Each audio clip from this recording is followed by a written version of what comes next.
Hi there, Ray Lee Bacon here, and welcome to the Electroculture Foundation series where we explore the unseen forces behind plant growth, magnetism, light, atmospheric charge, the hidden harmonics of our living Earth, and of course the untold stories, the rebels, the researchers, the mystics, and the forgotten science. Today's episode is called The Darkness Before the Bloom.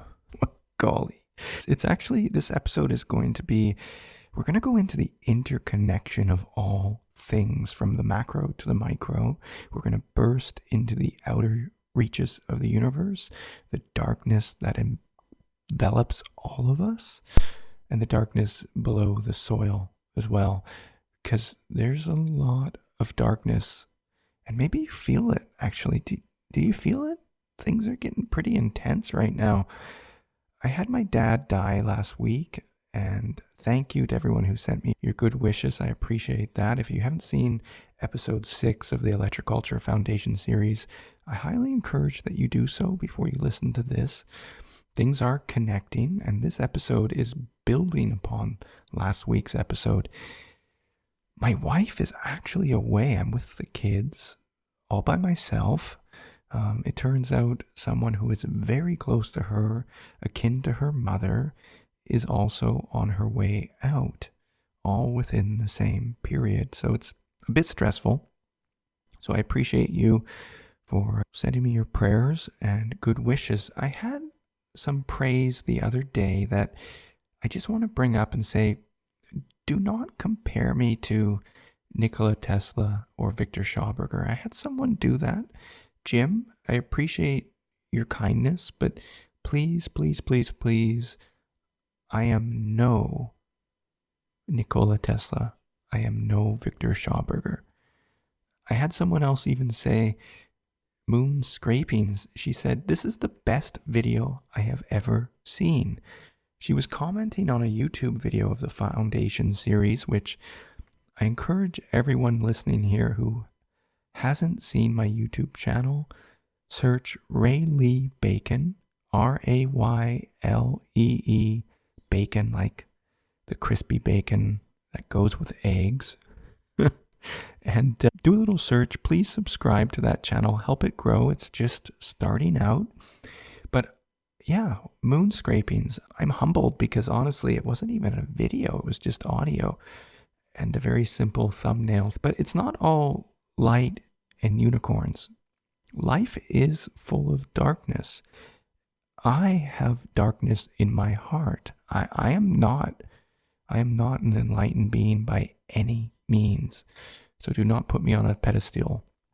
And I get humbled without having to humble myself, because just the other day I had someone say, and I quote, "What a load of crap. If I were to believe this magic antenna fantasy, I'd be all set to go every night without lifting a finger, simply based on my mattress bed springs alone." Oh boy, that's sad. Yeah. Before I tap into the interconnection of all things, I need to speak on the disconnection that I feel. The disconnection that I see, and maybe you've tapped into as well, because we're living in polarities right now, where one person compares me to a midnight jerk, excuse the pun, to Victor Schauberger, and I'd like to say I'm somewhere in between. So let's find a middle ground, and we will get there, but we're going to go into the extremes before we do so. Are you ready? It's going to get extreme. It's going to get incredibly dark and incredibly light. So let's do this. Let's begin with something simple, something quiet, something buried. We're not just talking about mushrooms. We're talking about the invisible architecture of life. A living lattice beneath our feet, one that fuses root to root, tree to tree, forest to field. It's not just about plants, it's about pattern, about connection, about pulses moving across scale. These are mycorrhizal fungi, Myx meaning fungus, rhiza meaning root. They form partnerships, ancient, intimate, essential, with nearly 90% of all plant species. Not growing beside them, fusing with them, their delicate threads weave into roots, then extend outward into the soil, forming the mycelium, a living network, a sensory web, a buried brain without a skull. 1 cubic inch of healthy soil can hold miles of these threads. A teaspoon of soil, 50,000 species of microorganisms, many in communion with fungi. And these networks, they don't just stop at the edge of a field, they stretch, they bridge tens, sometimes hundreds of kilometers wide, all from Haifa, just one cell wall, thick, finer than a strand of hair, and yet they transport water, minerals, signals with eerie precision, not just function, not just logistics, memory, choice, response. Fungi have been observed solving mazes, learning, adapting, not blindly, but intelligently, not reacting, but deciding. They grow toward nutrients, yes, well, but also toward electric fields, magnetic gradients. They respond to changes we barely perceive, and that suggests something deeper, that fungi may be sensing not just matter, but fields, electric, magnetic, perhaps even gravitational. And if that's true, if fungi are listening to the shape of space itself, then we need to ask a very important question. What else might be listening? What else might be woven into this planetary intelligence? What else are we missing? Because when we stop looking at nature as machine and start feeling it as memory, as language, as mind, something opens, something vast. And when we zoom out, way out, we see those same patterns written in light, the shape beneath the surface, the hidden geometry of existence, filamentous networks of dark matter threading hydrogen across interstellar space like veins in the body of the cosmos. These strands, galactic filaments, stretch for hundreds of millions of light years. They act like interstellar mycelium, guiding the flow of matter across the darkness we still do not understand. Galaxies cling to these tendrils, coalescing along invisible lines drawn not in light, but in gravity, dark matter, the ghost we can't touch, the scaffold we can't see. It shapes the architecture of everything. It holds galaxies like dew on a spider's web, galaxies that form along these strands, pulled by the invisible scaffolding, which makes upwards of 85% of all matter in the universe, is darkness. Darkness, not light, the absence. Galactic webs that nourish the formation of stars. Inside these threads, rivers of hydrogen flow, fuel for light, for light, for life. In the darkness, the life is flowing. Hold on to that. We need to, because it's going to get dark. It's going to get dark. It is dark. The world is creeping on a precipice, an edge, one that you can feel in your gut. But hold on to this statement that the darkness itself is feeding the light, as if funneled with intention, a kind of cosmic circulatory system. And then zoom in closer, closer still. This is you, your brain. You are the darkness, the web that is fueling the light.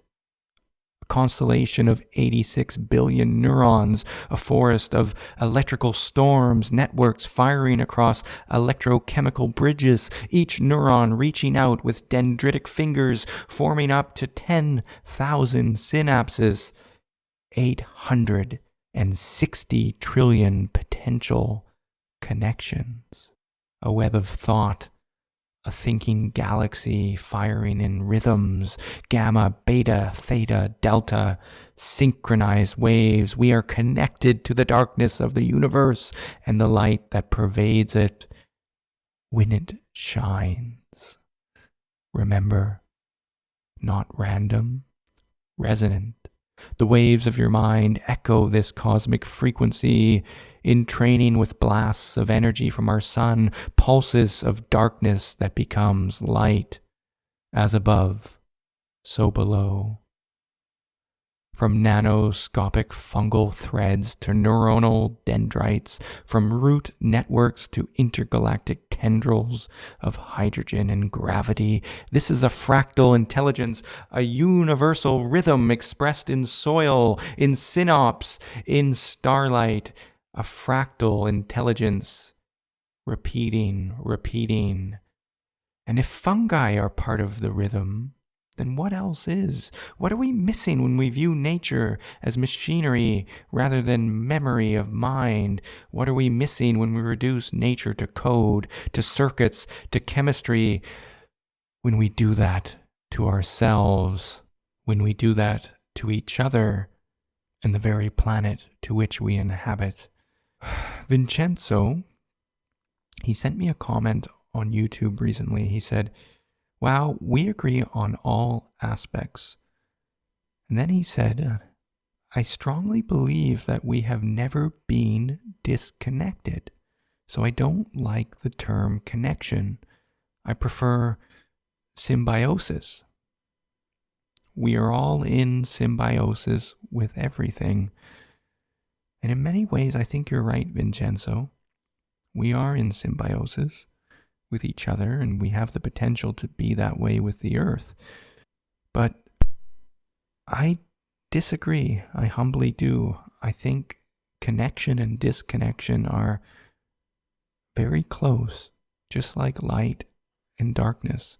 It's my greatest pain inside of me that has given me the greatest capacity for wisdom. It's the greatest darkness that has given me the greatest capacity for light.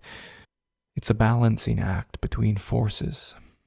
And before we go into this episode and we start talking about mycelial networks, which is really the truest form of symbiosis that we know on this planet, it is the interconnected highway that forms unity between multi-species of plants and organisms on this planet. It really is important for us to understand electroculture. Before we get there, we are going to go deeper into the darkness. Episode 7 that we're on now, this is going to be the last episode in the first season in which we speak on principles that aren't directly connected to electroculture. We're going to go into the Electroculture Foundation series in the preceding episodes that go more in depth to topics that many of you are looking for. Pragmatism, storytelling that connects it together. But this is necessary. We have to look at the big picture before we can get down into the minutia. And if you've stayed with me long enough, I thank you for that. And we will go into what I think you're after. You want the meat. But let's go into the darkness first. It starts small. A little ache, a little numbness, a voice that used to sing, now silent. Eyes that once lit up, now glazed. They said the machines would help us. They said the networks would connect us. They said the future was bright. But where are we now? Children locked behind doors during lockdowns, learning that fear is safer than touch, that closeness kills, that stillness is survival. The boy behind the screen, 10 years old, trapped inside his mind. He knows how to Google anything, but not how to look someone in the eyes. Not how to cry, not how to ask for help. The girl who cuts her skin just to feel something because the numbness is worse than the pain, because all she's being given is noise and filters and silence where connection should be. Teenagers chasing dopamine like it's air, 9, 10 hours, swipe, swipe, swipe. Workers chasing outcomes that never arise, tired eyes, bent backs, lives traded for empty promises. Just a little longer, they say, just a little longer until you break. And the elders who die alone, surrounded not by kin, but by beeping machines, lights too bright, rooms too cold, and no one holding their hand when they go, and underneath it all the quiet scream. We are losing the soul, the spark, the meaning, and everywhere the flicker of screens lighting faces in the darkness. The refugee running from a war to a promise only to be warehoused in tents.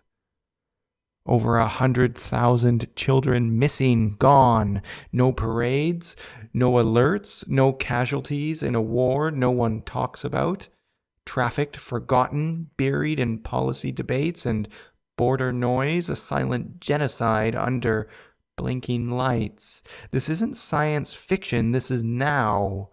People being rounded up, rights stripped, no trial, just suspicion, just a name on a list, just a click, and everywhere the flicker of screens lighting faces in the darkness. And above all this, the hum of a machine mind, AI algorithms, neural nets that learn how to sound like us, but will never be us, and yet we feed them with our words, our faces, our time, our truth. We are making machines more like us, while becoming more like machines. The foundations that held our society, law, dignity, and justice, are buckling beneath the weight of fear and noise. From the right to the left, we are all to blame. We are in the final stage of capitalism. The rot is visible, the game is up, the system is eating itself, devouring joy, purpose, even truth. And what's rising in its place? What is coming through the darkness like those stars pumping hydrogen, unseen, waiting to fuel the light? Nothing yet, just rubble, just dust, just us searching. Still something moves in the darkness. Beneath the concrete, the wires, the broken dreams, the living web hums, it whispers. And beneath even that, a different hum, low, soft, steady. The living net, the fungal web, still there, waiting. It never left, because nature teaches. What the mycelium remembers is this: death is not the end. Darkness is not destruction.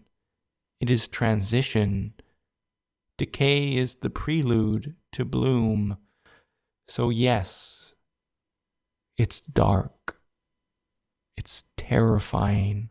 I have goosebumps. I feel it. It's real. But under the weight of collapse, life stirs. And the fruiting body will rise. But only if we remember, only if we feel again, only if we reconnect to the earth, to each other, and to ourselves. This is the time between stories. Let's not waste it. We must. Because the only thing more terrifying than what we're losing is what will become if we forget that we ever had it to begin with. I'm sorry for that.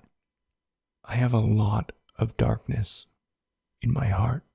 So when someone compares me to a mystic, don't. We all have the capacity for light. We all have the capacity for darkness. No one is separate.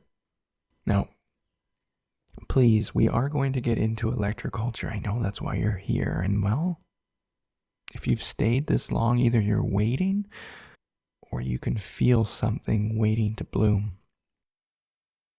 What is mycelium? It begins with a single thread, a hypha, slender, cellular, almost impossibly thin. But it doesn't stay solitary for long. They seek connection.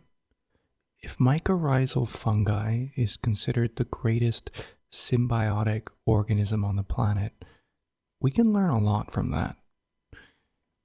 Because what makes something symbiotic, something able to connect with another organism in harmony, whereby 1 + 1 doesn't equal 2? It's greater. We can learn, and we must learn from what I'm about to share, because mycorrhizal fungi, just like the neurons in your brain, is seeking connection.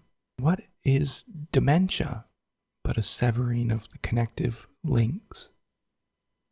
It's a representation of our societal disconnection, a loss. It starts with loneliness and isolation, and it progresses. So let's move back to mycelium. It doesn't stay solitary for long. These threads branch, they stretch, they interlace, they form a vast underground web. Mycelium, the body of the fungus, hidden beneath our feet, where mushrooms are the fruit. Mycelium is the root, the mind, the map, and its reach unfathomable.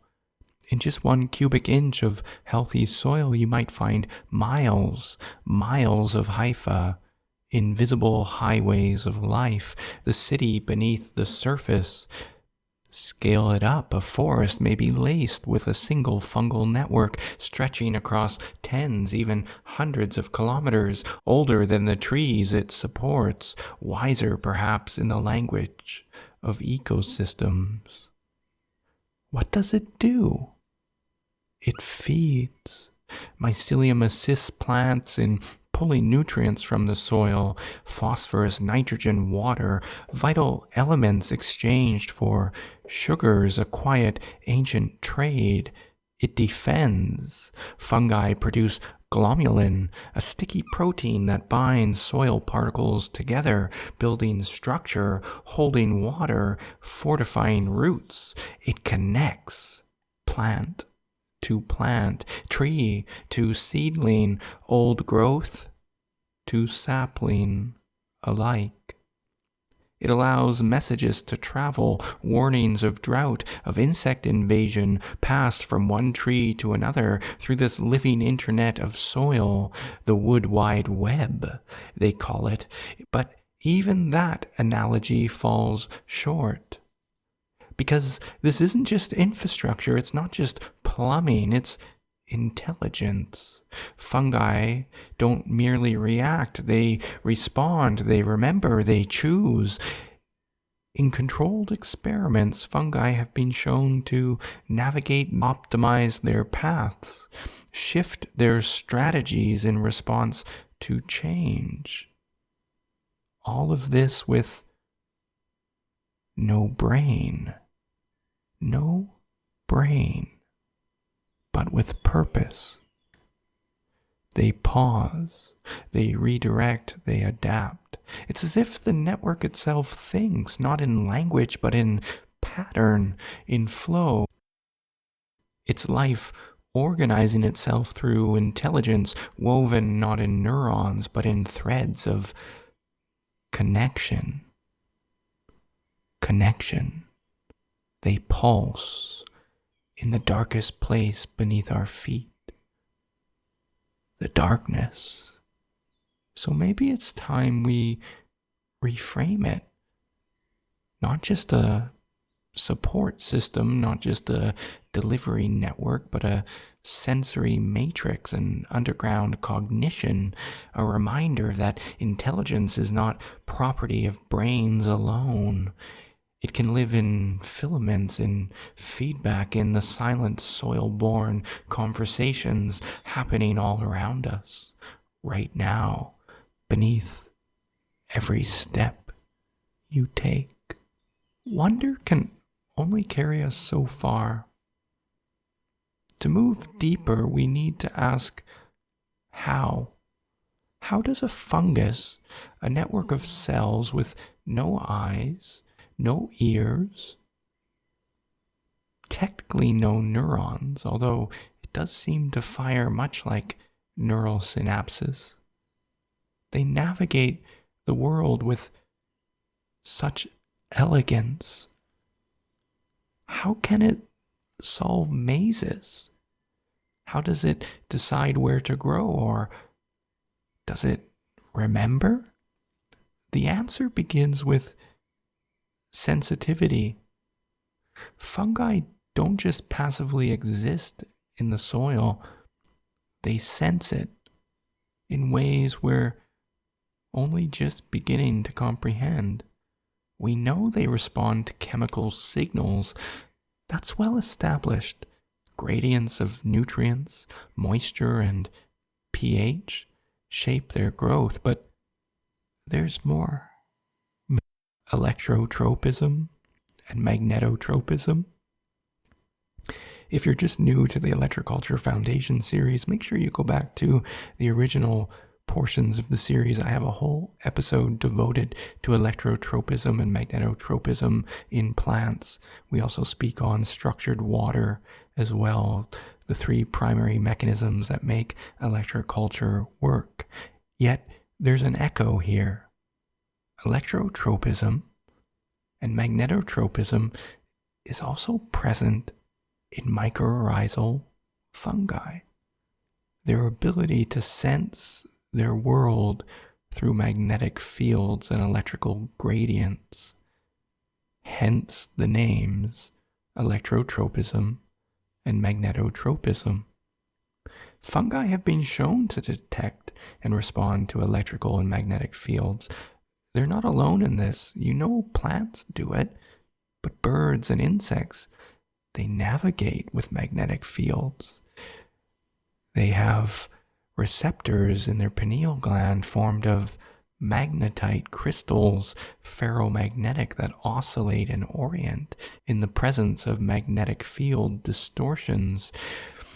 This makes me think of the work of Dr. Phil Callahan. He's well deceased now, and we'll cover him in more detail in future episodes regarding paramagnetism and his amazing inventions. Now, before we do that, though, Phil Callahan, very interesting man. He was an American scientist and philosopher. He was an entomologist and an ornithologist. I think I pronounced those right. He worked with insects and birds. And he was also, in World War II, he was stationed in the British Isles. He manned radio wave stations for RAF pilots who were doing bombing runs against the Nazi regime, likely against civilians.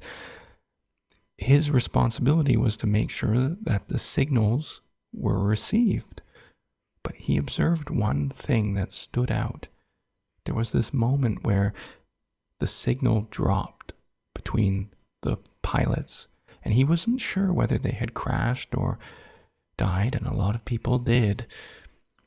What he quickly realized was that his signal was being deflected by an object before it could reach the pilots, something large. He later found out that in Ireland, and I think there's a couple also in Scotland, these round towers, these conical towers with these points upon them, were used by ancient Druidic, early Christian monastic orders. They built them for various reasons. We won't go into that now, but what he observed was that these towers were interfering with the radio signals. They were blocking them. They were grounding those signals down into the earth, which led to his work with creating devices that could mimic that and benefit life. Very interesting. But being an entomologist and an ornithologist, he realized that insects and birds utilize not just magnetic fields, but radio wave frequencies in the low-level Schumann resonance to navigate over vast distances. Him and others, they realized pretty quickly that artificial radio wave transmitters would disrupt the ability for birds to navigate, at least in proximity. That's a curious aside. Do you remember pigeons, homing pigeons that could travel over vast distances and find and relocate where they came from? They could return, deliver mail, whatever, messages in war. This was rather interesting. These type of pigeons, not owls like in Harry Potter, they'd get disrupted by radio wave antennas, where they would just begin to fly in circles, distorted, confused. They wouldn't know where to go. So this brings us back to mycelium. Are mycelium, if they are magnetotropic, could they also be able to observe other low-frequency signals, such as the Earth's Schumann resonance? We'll get to that in a moment. So yes, mycorrhizal fungi, they're not alone in this ability. Plants, birds, insects, even some bacteria, they exhibit similar capabilities. We too have magnetoreceptivity. We have the ability to orient ourselves with magnetic fields, and that's very important when it comes to navigation and other subtle energetic properties that we can induce. We do have hidden, latent abilities, and that will become important as an electroculture practitioner in the future, but we'll build upon that. But with fungi, these responses are especially intriguing. In controlled experiments, fungal hyphae reorient their growth toward weak electrical fields as subtle as those produced by roots, water flows, or the bodies of other organisms. They shift direction in response to the Earth's magnetic field. They realign and they sense these gradients. This isn't magic, it's biophysics. At the cellular level, fungal hyphae contain ion channels embedded in their membranes, tiny gates. We spoke a little bit about this in plants earlier, that allow charged particles like calcium, potassium, and sodium to flow in and out. This movement creates membrane potentials, small voltage differences across the cell walls. These potentials form electrochemical gradients, which influence not just metabolism, but direction, growth, branching, response. This means that each hyphal tip is not just a growth point, it's a kind of sensory organ. It samples the environment. It computes in a way not symbolically, but biophysically through feedback loops. It reinforces what works. It abandons what doesn't. It remembers. Studies show that, as I said before, that fungi can solve mazes. Is that not a form of memory? Because when challenged again, they often choose the most successful. It's memory of pattern, of reinforced structure, a physical echo of experience. For me, this is where it gets interesting, because some researchers have begun to speculate that maybe fungi could be sensitive to the Schumann resonance, that ultra-low frequency electromagnetic waves that's produced when lightning and trapped energy in space between the Earth's surface and our ionosphere we spoke on earlier. Because it's much like our brains. We know that our brains entrain with the Earth's Schumann resonance. Our brainwave patterns entrain. Could it be that mycelial networks, which mirror that of our brains, could they also be in training with the Earth's heartbeat? And is it not the Earth itself that is actually in training with our sun? But the sun itself is receiving these rhythmic bursts of hydrogen gas fueling their reactions that's causing the discharge of energy to reach our Earth.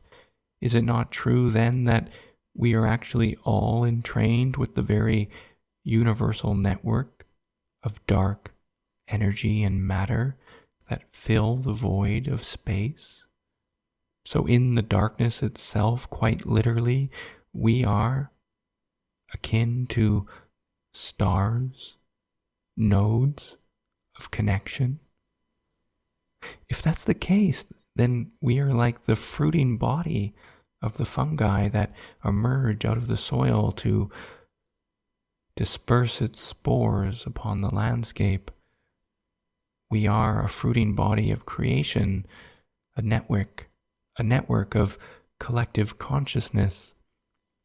Then are we not mirroring that with our artificial connections through digital databases and AI rendering systems that are producing vast networks like neural connections, no different, in least in theory, to what we see in our brains and what we see in the galaxies around us, than what is about to fruit from our artificial intelligence.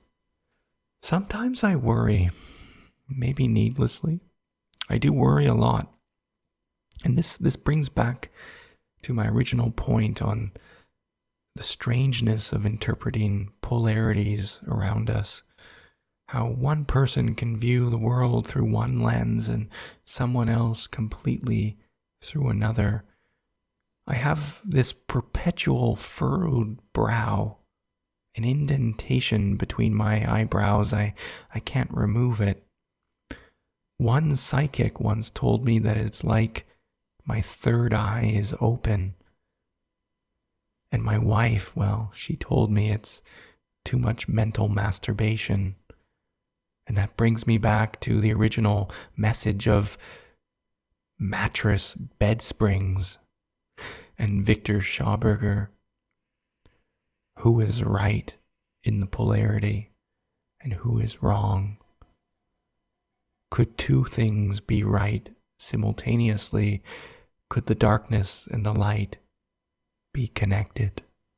So yes, I worry about the emergence of AI taking some form of vast intelligence that some say could be greater than ours, yet I remember that we are connected in the darkness, we are connected to the light, and that unlike the neural networks that we create in a data center, the ones we create are bringing in information from the void, the darkness, from God to creation itself.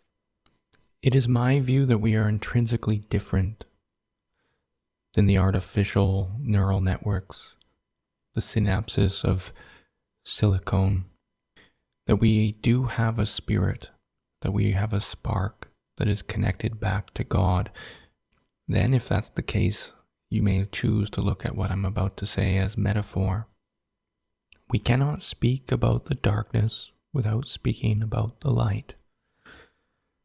Lucifer is often referred to as the prince of darkness, the lord of lies and deceit, the absence of truth. If truth is light, and love and devotion is the greatest connection to God or to light, then the absence, fear, and apathy bring us closer to Lucifer, that darkness. Is it metaphor? I don't know. And it does matter for electroculture. I think there are some of you who are just like, damn it. Why am I listening to this guy? He's not actually even talking about electroculture. And, well, you might be right, but this will come full circle. Please bear with me. Bear with me. Then disconnection is a representation of deceit. It is the false light bearer. Chaos, entropy, disorder, and destruction. And the opposite, truth, love, devotion, will, and connection. That is the true path to the light. And all living things are seeking that path away from the darkness and to the light. We see it in the photosynthesis of plants. We see it in the reaching of the dendritic hypha of mycorrhizal fungi. We see it in the stars that are pumping hydrogen from one to another so one may burn brighter. This is an expression. Life itself is working with these patterns. The opposite of that is truly disorder. And why do I bring that metaphor up? Because the truth is, mycorrhizal fungi is very similar to not just our brains and galactic filaments. It is similar to the data centers that we are creating, that is fueling the fourth industrial revolution, this Cold War between China and the United States, an arms race that is seeking domination and ultimate control that seems to be paving the very path to our own enslavement as a species. That as we build these connections and we mirror them outwards in a world of silicone, if the connections that we are making are made from nodes of fear and paranoia, the algorithms of social media amplifying a race to the bottom of our brain stems, that reptilian portion of our brains that is really the connection back to the reptilian symbol of Lucifer, then what are we creating but the prison? And it's my view that if we are able to observe the way that mycorrhizal fungi operate truly and fundamentally, and we mirror that in our modern technological revolution that includes horizontal transfer of information through not just data, but through blockchain technology and universal availability of truth, then we might actually get out of this trap. The world could indeed emerge much brighter than where it is now. And what does this mean for electroculture? It's my view that the tools we use within the realm of electroculture and the way in which we operate as stewards of the land has the potential to amplify the interconnection of living things, to make bridges where once there was a chasm.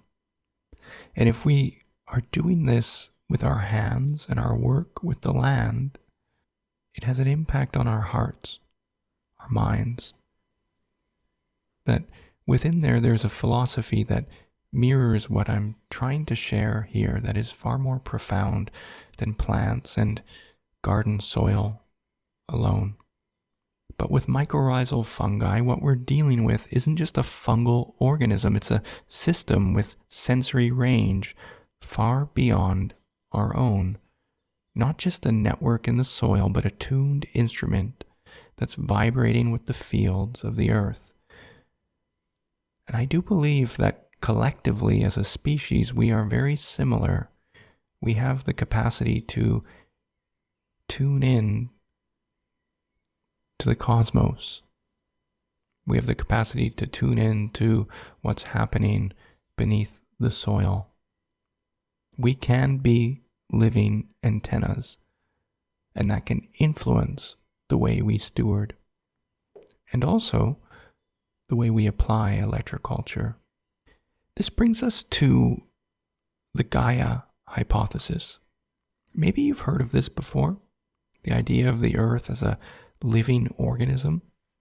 It almost now, to me, it seems almost archaic, like, well, duh, the whole universe is alive. It's not inert, dead, vast space, but an intelligence woven in the cosmos. The Gaia hypothesis was first proposed by James Lovelock and Lynn Margulis. It suggests something radical here, and yet, in hindsight, for many it's something obvious. The Earth isn't just a rock with life on it, it's life. A self-regulating, co-evolving living system. Its oceans buffer heat, its forests exhale weather, its atmosphere and soil, they breathe together. Fungi cycle nutrients, trees call the rain, and clouds form from biological signals. It's a planetary scale metabolism, a vast living feedback loop, a body. And like any body, it has structure, it has circulation, it has sensation. This is where fungi come in. Threaded through soil, wrapped around roots, woven into every forest and field, they form a kind of planetary neural network. Mycorrhizal fungi act like connective tissue, like a fascia system for the Earth. A distributed sensing web, tensegrity made biological. Now, I've been sitting a lot with this podcast and working on the computer, and it seems like my day-to-day is either sedentary or bent over in my garden, and I am getting really, really stiff. I'm starting to walk like a robot. I think when I vocalized my fear of humans becoming more like robots, I didn't think that my day-to-day would create that bridge. But as I get stiffer, the fascia within my body, it contracts. And if you're not familiar with fascia, it's really interesting. It connects all points in your body together. It was once seen as being something that could be thrown out, that almost didn't have purpose or meaning. It's a connective tissue that forms over all portions of your body. The tip of your tongue can be connected to the tip of your toe, or your ear connected to your spleen. It's similar to what's seen in Eastern meridians or nadis, these causal body or light body that is able to connect all points together. It's quite physical though. But the interesting thing, and it's a bit of a tangent, but fascia, when it's put under pressure or strain, it's piezoelectric. It releases light and electricity, much like when we spoke on biophotons. And the more tension it holds, the more compression it has, the more energy there is that needs to be released. And my body right now, it kind of feels like the collective consciousness, at least in Western society, that is seeming to waiting for this burst. It's like a powder keg that is going to burst with revolutions and hopefully not war, but a breakthrough. I feel it. It's embodied in me. But mycorrhizal fungi, they operate very similar. They too may have piezoelectricity. It may speak to this connective tissue metaphor of the Earth. A few days ago, I butchered a few chickens. Those of you who are vegetarian, I apologize. It's the first time that I killed chickens for meat that I raised just for that purpose alone. I got them when they were young, before their fascia became solid. It might sound morbid, but that connective tissue that I saw in the old hens that I put in my crock pot was very different than the young roosters that I butchered for meat. The fascia, instead of being stringy and hard, was liquid and alive. It wasn't formed of cement and rebar. It was elastic, able to quickly respond to all stimuli and not break under pressure. So right now, we need to be like the fascia that's liquid, that oscillates, that moves, that isn't tight in the shoulders and crunched in the neck or hunched in lower back pain, all of which I feel right now. We need to be flexible, and we need to be that way in our minds in order to deal with what's coming over the horizon now more than ever. And this brings us back to the mycorrhizal network beneath the soil that is indeed very flexible, very elastic.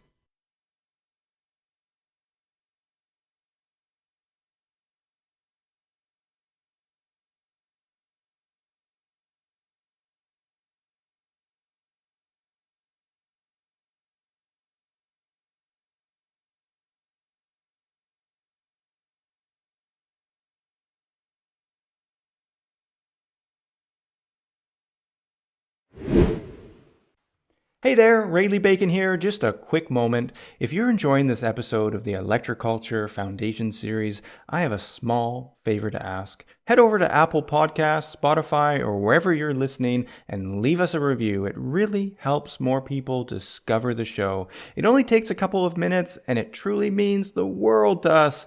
But here's the thing. I get it. For a lot of people, even that can feel like a big ass.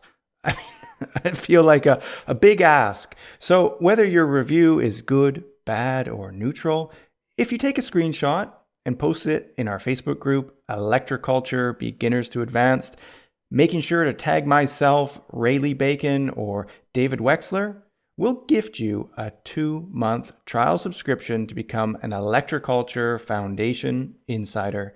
It's our way of saying thank you for supporting this movement. Now let's get back to the show. So I think now you've started to see this pattern emerge, comparing the mycorrhizal fungi with the Earth to the macro scale of galaxies and stars, or the micro scale within our brains, perhaps even the artificial neural nets that we are generating with the fourth industrial revolution. But what does this all mean? Really, what can we gather from this that's of pragmatic value, that can actually shape our lives in a practical way and maybe transform our gardens, our farms, our relationship with nature? I think we have to look into a concept that many people have never heard before.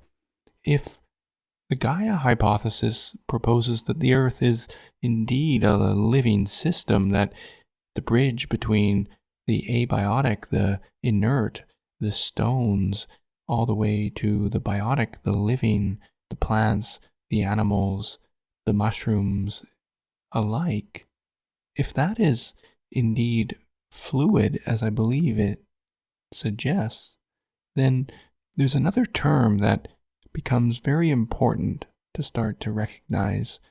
The term is geobiology. The name says it all.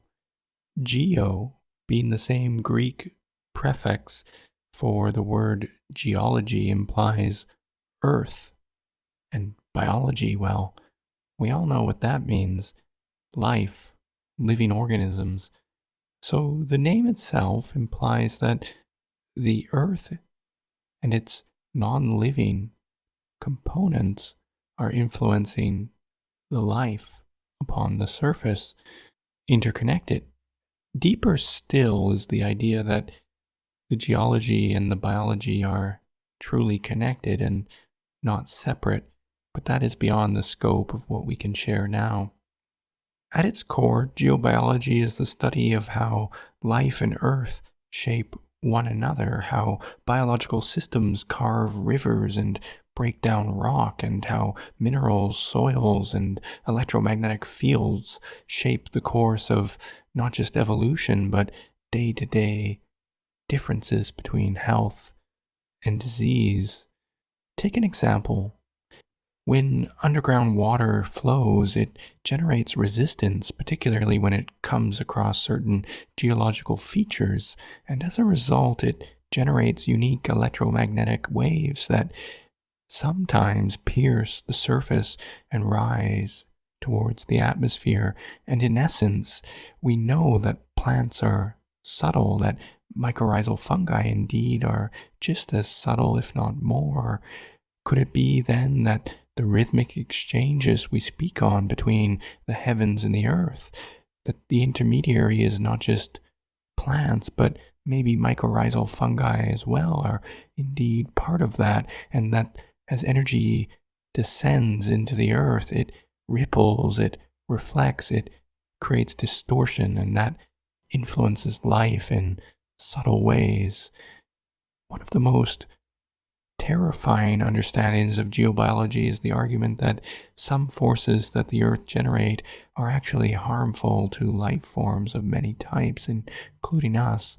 The idea proposes is that some places that might have a surplus of electrical discharge of energy due to faults beneath the soil, lines of pressure, tectonic pressure building up, releasing subtle energy upwards, flowing water that comes upon resistance that creates a torsion field that rises to the surface, that these forces are impacting life. It's stimulating life, but in a way that is prone to disorder. An example is when we spoke on in the last podcast, episode 6, we touched on the relationship of Gerwick and his research with mitogenetic rays, the idea that living things are emitting biophotons, ultra-low light frequencies in the UV spectrum that we can monitor and observe, that if calibrated or directed and funneled, catalyzed, can stimulate the mitosis or the cell division of an adjacent organism, plant, whatever. Could it be that there are places on the earth due to geological features that also function in the same way, that transmit information, energy, life, force, prana, orgone, whatever you want to call it, that in some cases is beneficial but in others is harmful because of its concentration?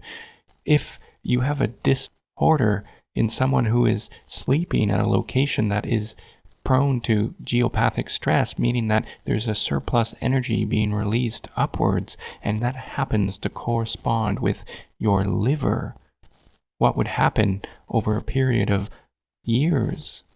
Those cells with too much energy, too concentrated, that cannot be used properly, the cells undergo mitosis, they divide, they replicate faster, just like what we saw in the research of the mitogenetic rays, the same principle that in ecosystems would cause more diversity, more complexity, a apex species such as a tree to harness that energy effectively and catalyze it with the atmosphere or the layers between it. What if then we are not able to harness that energy? What is the result if not too much division of the cells? Too much vitality results in the opposite. The same word, mitosis, is very similar to apoptosis, which is the ability for a cell to program its own death, its own entropy, its collapse, its return, to be consumed by the body. If a cell does not undergo apoptosis, well, it eventually mutates, it deforms, it becomes a cancer. So then the argument is too much energy is not always beneficial.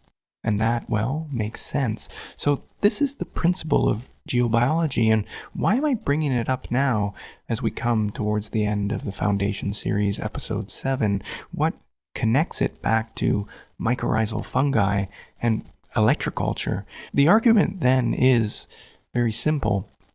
If we understand that energy flows are beneficial for some life forms and harmful for others, then in a ecosystem that is expressing itself through great diversity and fluctuations, that is harmonious with itself, because that is what an ecosystem does. It adapts, it becomes resilient to its environment.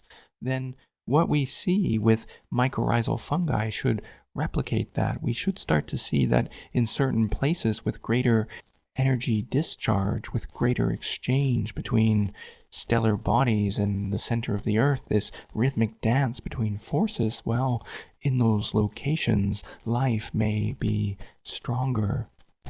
Some organisms might harness that, and it brings me back to our original points, our earlier episodes, the argument that there are some trees that are considered sacred power centers, places that humans would flock to, but they would never reside within. Places of power that, when too concentrated for too long, become imbalanced.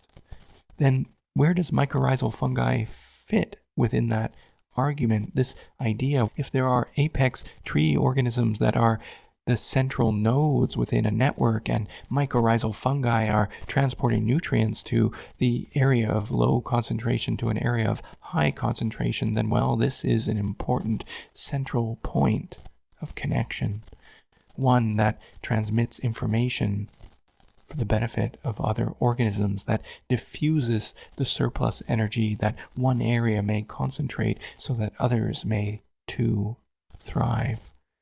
There is so much complexity in the world in which we live in, and this argument about trees and mycorrhizal networks and areas of concentration, well, is that no different than what we see within dark matter, within the distortion of gravitational waves concentrated in specific locations or loci within the universe, where galaxies may form, where nebula may accumulate, where stars may become born, where hydrogen gets funneled and some stars burn brighter than others? Is that not what we are seeing in certain points upon the earth?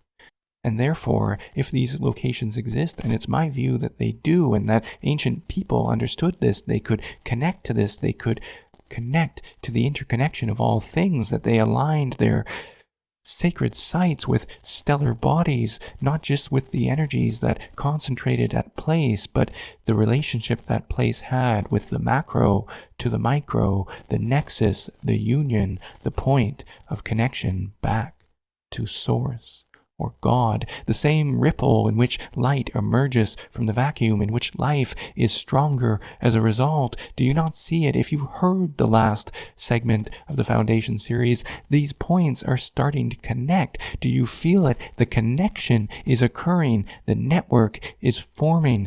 The disconnection is the absence of this. And when we break it, when we sever it, we have disease, disharmony, chaos, the false bearer of light, darkness for darkness' sake, in which light does not emerge until you turn the switch. So, that was a lot of energy. My microphone was starting to crackle. There was this pulsation, a ripple, and it just suddenly stopped. It was as if that my heart, my rhythms, my cadence, my intensity of force that was coming through me, that is not my own, that I do not take to be me, was actually causing distortion in this computer recording. It might not show up in the edit. Okay. We're going to cover geobiology in future segments of the Electroculture Foundation series, because this is really important to start to understand how electroculture really works within the living system of the Earth, the connection between that and the living Earth, the whole Gaia hypothesis as it is, and the bridging between forces. We need to be creators of bridges. We need to create bridges. That is what it means to be a sacred steward, and why I spoke on the disconnection, because for connection to occur, we have to feel our space. We have to see where there needs points of unity, points of connection. And it's not just in the way we grow food, it's in other domains of our lives. And some of you may not have any interest in growing food. Some of you are just consuming this information for mind candy and perhaps planting seeds that will show up in other domains of your life, maybe even in politics, maybe in teaching of children, whatever that may be. And that is why I'm allowing myself to flow in areas that seem unrelated to electroculture, yet when we see it in the big picture, it can be the foundation that allows us to build the connections that allow life to flourish, because that is what electroculture fundamentally is. It's about harnessing electric, magnetic, and subtle forces for the benefit of life. But what is electromagnetism? What is the energy that bridges all things? Can we limit it to terms like protons, electrons, electromagnetic radiation, etc.? Or is it something else? Could electroculture not just be those forces harnessed for the benefit of life? Could it actually be more deeper? Could it be about the points of connection between living things? And electroculture is just tools to amplify that, to redirect that, to facilitate that form of connection. This is my view. Oh boy. Electricity, magnetism, gravitational tension.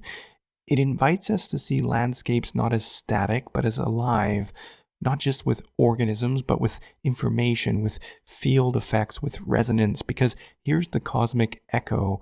When astronomers map the universe, they don't see chaos. They see filaments, vast luminous threads of dark matter and hydrogen stretching between galaxies.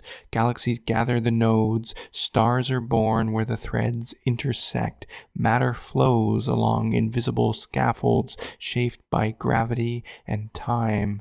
And that energy is pulsing outwards and is being consumed at focalized points on the earth where the energy accumulates, where those tree apex organisms can function as antennas and draw the energy downward and radiate that outwards through the mycorrhizal fungal net. Do you see what I am trying to convey? Under the microscope, fungal mycelium mirrors that same pattern. Filaments radiating from trees, from roots, from nodal centers, transporting nutrients, signaling, balancing ecosystems. Oh boy. Both of these forces move life. Both are shaped by the same forces. They are connected as above, so below. Because if fungal networks are tuned to these gradients, if they can behave differently under low, ultra-low frequencies, then they are not just local networks, they are planetary sensors. They possibly even to cosmic energies, they're receivers.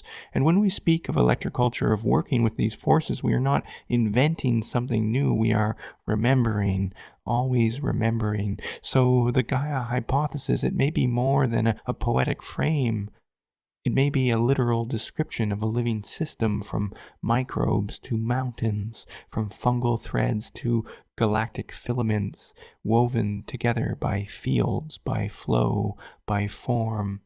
A body, a mind, a network without edge. And in that light, stewardship isn't just ecological, it's devotional, it's participatory, it's a return to place within a living intelligence so vast that all we can do sometimes is stand in wonder and listen. But we don't just have hearts and minds, we have hands. We need to be pragmatic, we need to be practical, we need to take these insights and put them down into the soil below. We need to facilitate life and be those cosmic stewards before we fly too far off into unwritten future timelines and the meeting points between life and death, darkness and light. We have to meet at the junction, that point of connection, which is essentially the equinox. It's the point between the darkest day and the brightest day. It is the moment in which life thrives at its greatest, where seeds start to emerge, where life is ready to be renewed. It is the point of union. It's the connection between polarity, between light and dark. And we're going to come right back down to the earth. In the upcoming Foundation Series Insider Edition, we're going to go deep down into the pragmatic here. We're going to look into composting, cover cropping, practices that you can do to grow high quality, nutrient-dense food. And of course, we're going to discover more techniques within the realm of electroculture in which we can enhance fungal activity by shaping electrical and ionic flows underground. See how placing antennas and collectors strategically can create electrical pathways that help fungi navigate and move nutrients more efficiently. All of that is coming up when we start to funnel the darkness into the light. The fruiting body will start to emerge. To get access to that and to unlock the full Electroculture Foundation series, check out the link in the show notes or description. It's less than $5 a month with full-length episodes every Wednesday. Become an early pioneer of a growing movement and help support your favorite show, Electroculture and beyond. That's a wrap on this free edition of the Foundation series. If you're a Foundation insider, stick around. There's more coming up after the break. And for everyone else, we'll catch you next week.